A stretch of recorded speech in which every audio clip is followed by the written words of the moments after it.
دوستو ایک بیماری ہے، وہ ہے سر درد کی۔ یہ بہت خطرناک بیماری ہے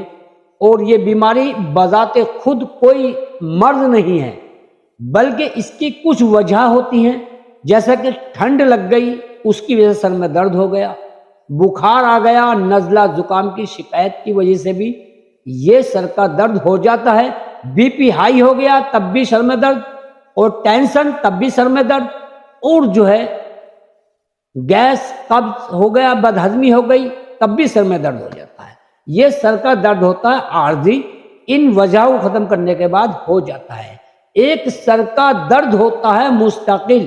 وہ اس کی جو وجہ ہوتی ہے وہ نظر کی کمزوری، دماغ کی کمزوری، جسم کی کمزوری، اس کی وجہ سے جو سر کا درد ہوتا ہے مستقل، کبھی آدھے سر میں کبھی پورے سر میں یا پھر نظر